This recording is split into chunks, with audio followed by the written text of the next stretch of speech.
So in doing this and putting together your book, and you talk through some of these different elements, along this journey, I got to ask you, what's been the most humbling experience post? Yeah, that's a great question, because when you're a retired general and people tell you you're flat on your butt, you have to swallow your pride and get some humility, particularly from people who really know what they were doing.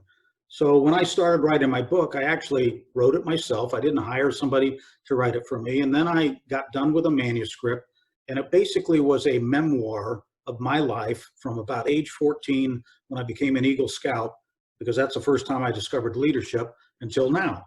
And it was kind of chronological, running left to right.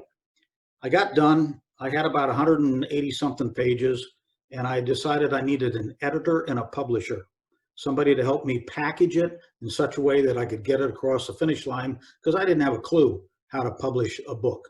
I found a fellow in California, and after doing a little bit of research on him, I decided he'd be a good person to ask for help. And I said, will you review my manuscript and tell me what you think? He said, sure. For about $300, he did that. And when he got done, he came back to me and he said, nobody's going to read this. And I said, really? Why is that? He said, because it's a memoir. It's about your life, and nobody knows who you are. He said, if your name was Michelle Obama or Amoroso, they would know who you are. They'd buy your memoir because they'd be fascinated, because those are celebrities, those are personalities. Some of them are famous, some of them are infamous. But still, people will pick up a book that is written by somebody who has name recognition. You don't have any. I said, okay, well, I'm trying to reach, here's what I'm trying to achieve. How do I get there? He said, this is an easy fix. Go through the book, find all those leadership nuggets that are there, and I read them, pull them out, make them chapter titles, then fold your storyline underneath them.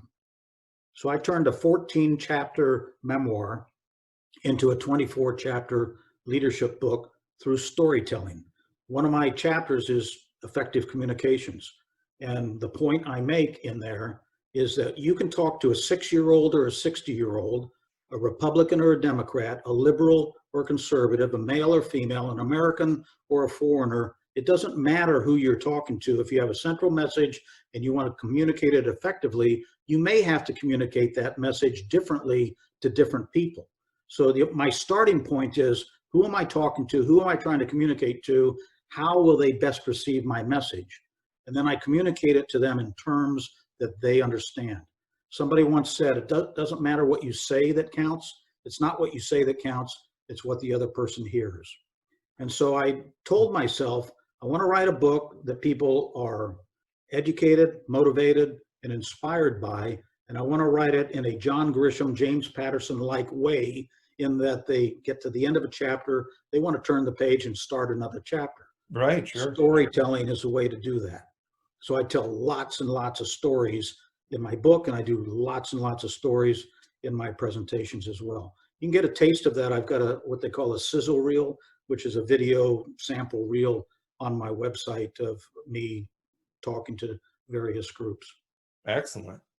Yeah, go check out the sizzle reel. You'll see what's going on.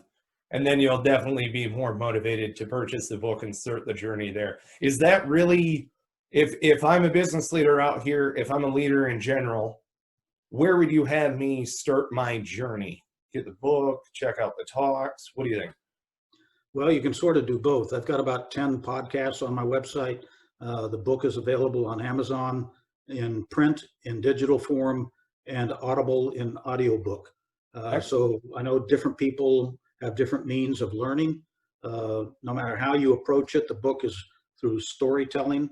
And if you listen to me, I tell stories to make my points like I'm doing today.